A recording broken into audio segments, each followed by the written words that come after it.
This is part 1 in a series of videos about the history and gameplay of the Magical Drop series of games. If you haven't seen part 0, the introduction, please check it out, as some context there may enhance reviewing here. With that out of the way, please enjoy the video.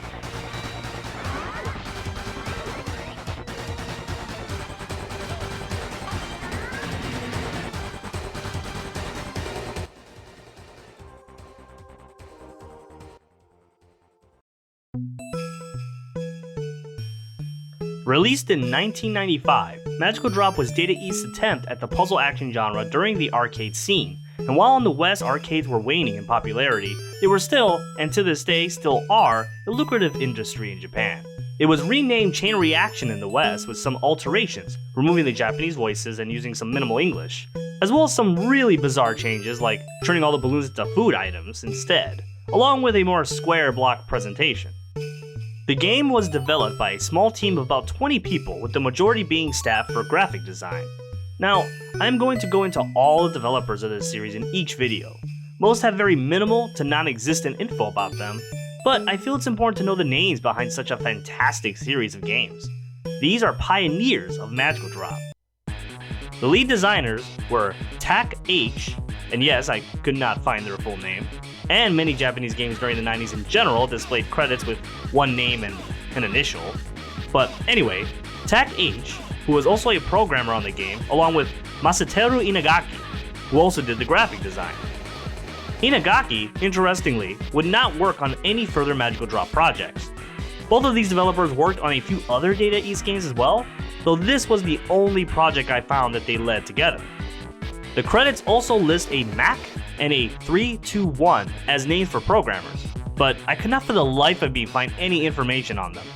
The wonderful character designs were done by a developer named Sukapa, with an exclamation point, though they're actually named Yuzuru Sukahara. And I found that they were also the lead graphic design director for both Donkey Kong King of Swing on Game Boy Advance and Donkey Kong Jungle Climber for the Nintendo DS, if you could even remember those existed at all. As for the sound design and music, the credits list a Maro and Gamadelic in parentheses, an alias and name of his band composed of other members of Data East. His name is Hiroaki Yoshida and has worked on most of the music of Data East games. The graphic staff lists 8 other developers not counting Sukapa, and most of them had been involved with other Data East games as well, though again, there's very little information on all of their works or even what they are up to today.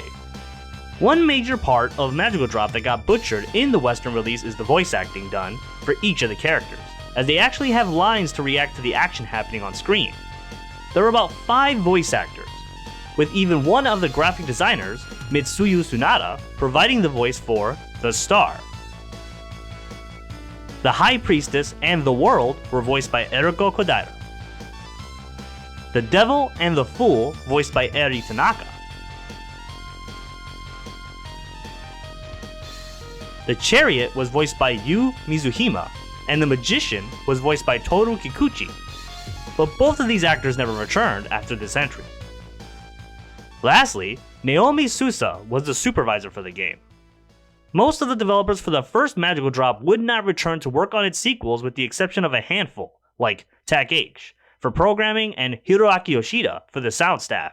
As a matter of fact, many of these developers only worked on this game or a few other Data East games before this.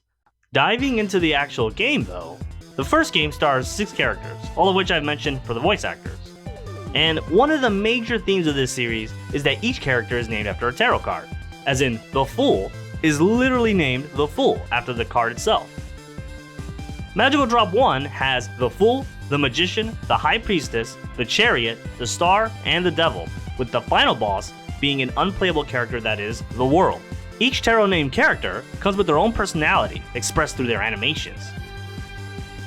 attack color patterns for garbage, and special balloon colors that give them an edge during their combo play. For example, the star has an advantage when clearing the star-shaped blue balloons, which are special balloons on the board that have a shape or icon along with being a color. Essentially, among the 4 colored balloons in the game, each character will have 1 or 2 that they can burst to trigger an all clear of that color.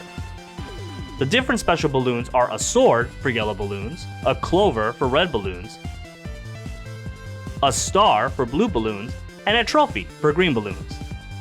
So, when the star stacks 3 blue star-shaped balloons vertically, all blue balloons will clear at once.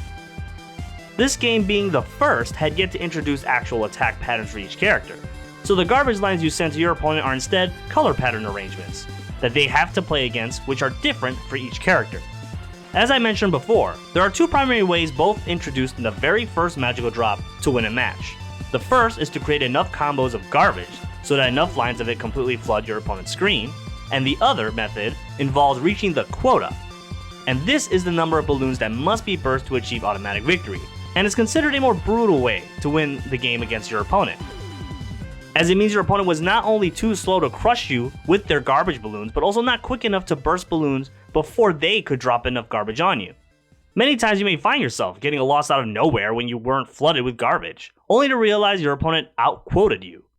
Magical Drop 1 was released in the arcades, but also had Super Famicom, Sega Saturn, and PlayStation 1 ports.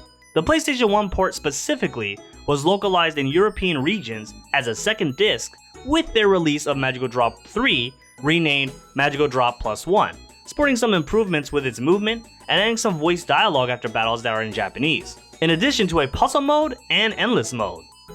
While the Super Famicom version was only released in Japan and had a change that instead of 7 columns to manage and move around in, it has been reduced to 6, no doubt due to console limitations. In addition to that, character animations were completely removed, instead displaying a still portrait of the character on the board. The Super Famicom version was also translated into English with a fan translation by group Aeon Genesis, well known for their English translation efforts like Shin Megami Tensei on the Super Famicom. More on them as we move along the series. As far as game modes, Magical Drop Plus 1 has the 2 modes from the original arcade release as well as some new ones added to the Saturn and PlayStation ports. Its main battle mode, which is the same as the arcade version, is more or less akin to an arcade mode in a fighting game, and the only place where 2 players can versus against each other. And in this mode, you will face each of the characters in a predetermined order before facing the final boss, the world. Added to the Saturn, Super Famicom, and PlayStation, it has a solo play mode where you try for the highest score in a seemingly never-ending line after line battle against constantly falling lines of patterns. And the quota meter has been repurposed here as a constantly rising bar that determines when the next line drop is coming. This is a decent mode that actually helps you get the hang of the game's controls and practice in managing different balloon patterns. The Super Famicom version also still has this mode, but there is no bar to give a visual display of when the lines drop. One cute difference that the Super Famicom version does is that instead of controlling a clown to manage the balloons, you actually control a small, chibi version of the character you select, which I actually found more charming than the clown, and kinda wish the arcade and other versions adopted this change. Though again, this is no doubt due to the character portrait animations being removed entirely, leaving only a still frame of the character in the background. If you have ever tried the lesson modes in the Puyo Puyo games, you will be very familiar with this game's puzzle try mode that was also added to the console ports, where different arrangements of colored balloons are presented to you in a stage select screen, with each stage presenting the number of moves necessary to solve the puzzle. What I like about this mode is that it actually teaches very useful fundamentals in how you can approach patterns that you will likely run into in the game, as well as ways you can create long chains. And every character is categorized as a different difficulty level in this mode, and is the only mode where you can play as the world, representing the highest difficulty. I actually had a fun time with this mode in this entry, more than the other modes the game has. Interestingly, the Super Famicom version of this mode only has one difficulty set, as what character you pick has no importance here, and the world is not available to select either. And lastly, there are options to adjust the game's difficulty and controls among other versus options, like many console ports of arcade games.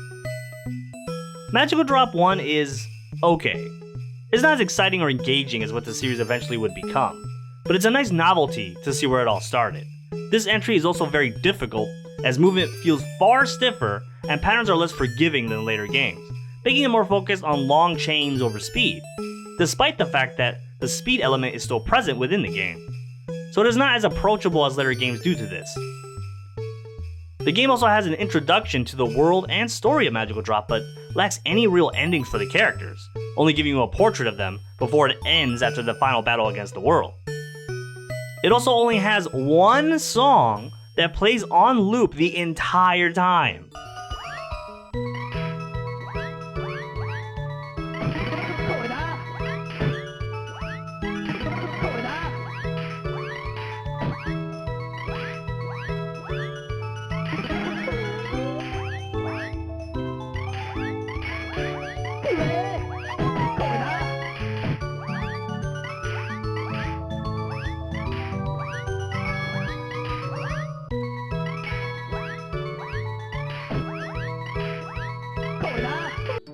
With a slower variation during Puzzle Try mode, and a faster variation when you're losing.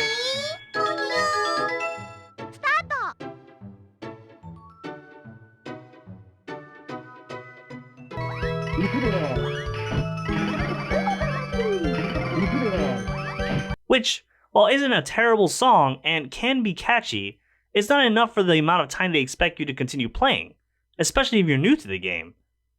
There's also a special theme that plays against the world in the final battle.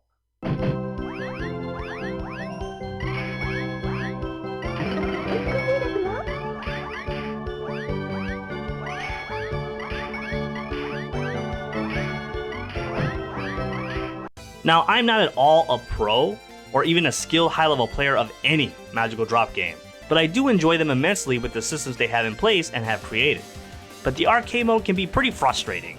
The AI is relentless, though since there are no real endings to further expand the world or characters, it's not something I am that motivated to finish completely. But the puzzle mode is a nice way to learn the game. And that is Magical Drop 1, and I hope to see you next time for Magical Drop 2, which honestly is where things start to really get exciting. Anyway, I'm Timmy Tryhard, thanks for watching, see you next time.